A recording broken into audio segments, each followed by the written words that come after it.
How's it going, everybody? Welcome back to New Mexico State Men's Basketball News. I'm Marshall. In today's video, will probably be a quick one. There's actually a decent amount to cover, but very short, simple stuff. We haven't signed any new players recently. We still have 10 players on the roster. Coaching staff's looking like it could change a little bit. Obviously, Jason Hood will stay our head coach, but a lot of assistant coaches could be moving around, could get some new ones, see some ones go other places. Maybe I'll make a video on that strictly. Today, we're gonna talk about some former Aggies, what they're doing overseas, and some former Aggie assistant coaches doing big things for themselves. So without further ado, let's get into this video. First things first, I want to talk about Zach Settembre. He's a big fan of the channel. We talked about him a few times here. He's actually the head coach at New Mexico Highlands, and he signed a 3-year deal to stay the head coach there after leading the Cowboys to their first winning season in conference play. They didn't have a winning record overall, but did have 11-9, winning conference record, which is great. I believe it was their first winning season, in that aspect since 2019. I'm not sure how much the deal is worth, but still really, really good for him. He's a great coach, and we'd love to see him just continue to turn that Highlands program around and continue to help him get better. And maybe that's a team that we'll see early in the season to help us get better, and hopefully he should be able to get an easy win. But hopefully they can do really good things. They just got to a really, really bad start this past season. I think they started off 0-5 or something like that, and then started playing well throughout the rest of the season. I believe they had a winning record from there on out, or right around 500. So if they just got to a better start, they can definitely do well. And the good thing for them is those games against the Division I schools don't count for their record. It counts for the Division I schools record. So those games will definitely help them get better as well. Like last year, for this past season, they only lost us by 16. So put up a good fight. But maybe didn't help them as much as they were hoping for. Maybe this next season they'll be a lot better, especially with Settembre there at the helm for 3 more years. Jeremy Hart might, ring a bell for some of you guys. He was a player development coach for us under, Hooden his first year here. Now he's going to be an assistant coach at Jacksonville State, so definitely an upgrade there. He's been an assistant coach at a lot of schools, a lot of systems, has helped develop some NBA players, NBA G League players, just pros in general. So he's a really, really great coach overall, and I'm sure he'll work his way up to being a head coach at the Division I, level at some point throughout his career. I know we talked about, Christian Cook a lot recently, playing overseas in Australia. He's playing very well individually, averaging about 16 points right now, but his team's not so great, 0-7. They lost a lot of games in blowout fashion. He's shooting the ball a lot better than he did at the beginning of the season because he was scoring a lot of points, but had to take a lot of shots to get those points. The past few games, he's been a little bit more efficient. His scoring's gone down a little bit, but on less shots, more efficient overall, which isn't a bad sight to see at all. He's shooting roughly 30% from 3, which might not sound too good, but he was shooting just around 20% to start the year. He's shooting closer to 50% from the field, shooting a lot better from the free throw line, which is what we're accustomed to. So he's doing really great things for himself and for the team, and hopefully that can, again, start leading to more wins sooner than later. Former Aggie Emmanuel Shimanga, who was teammates with Christian Cook for a year in the 2024-25 season, which was the only team to have a winning season that I was here. Yeah, they finished at 500 this past year, which isn't bad, but that 2024-25 team was the only team to finish with a winning record, and all had to do with defense, offense not so much. Obviously, Christian Cook was a great offensive player. Emmanuel, on the other hand, not too bad on the offensive end, a lot better on the defensive end. But right now he's doing it on both sides of the floor, averaging nearly 14 points and 12 rebounds a game, has grabbed double-double in nearly every single game.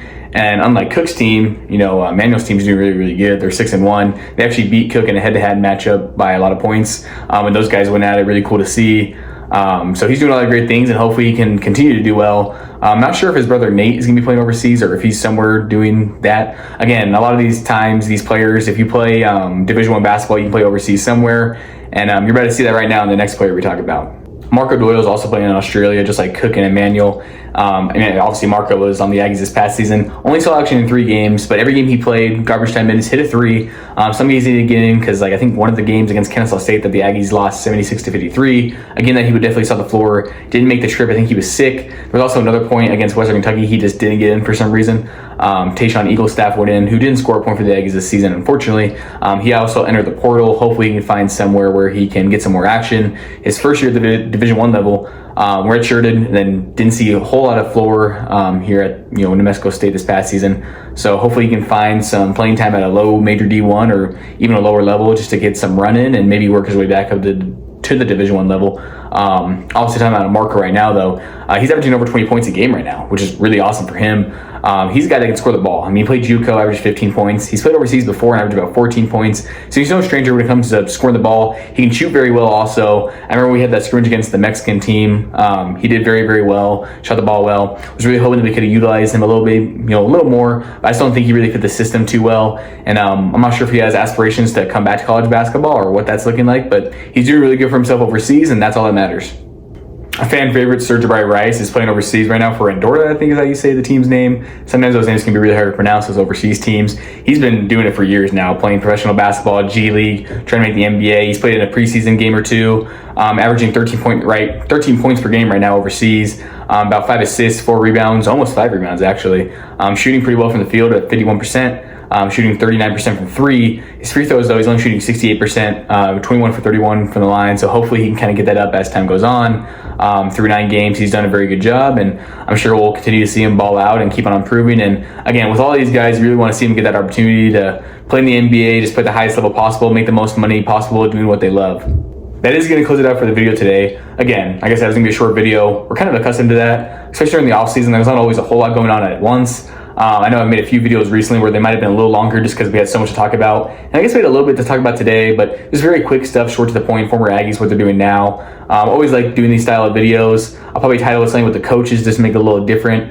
Get some people to click on the videos because sometimes, there's fan favorites for both coaches and players, and that might make someone want to watch the video. Just thank you guys so much for the support recently. I think we're at 915 subscribers. We'd love to hit 1,000 by the end of the year. I think that'd be really cool. Maybe start getting paid for doing stuff like this. It'd be really awesome. I'm graduating here very soon. I'm going to be taking all these posters down, so you may or may not see that next video. I've already took a lot, down from the whole room that you guys don't usually see. But yeah, really looking forward to graduation. I'll start working in Artesia next month, doing all the really good things. I'll be saving a lot of money, living with people that I know, paying them some rent. But really looking forward to it. Really good start for me. A lot of people ask me if I'm going to still be making videos and content, covering the Aggies on my social media platforms. And the answer to that question is yes, I still will. But I'll also be doing content for Artesia as well.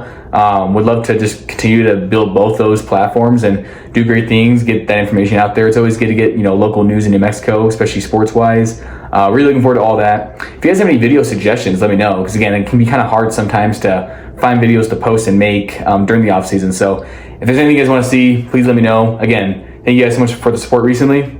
I'm out.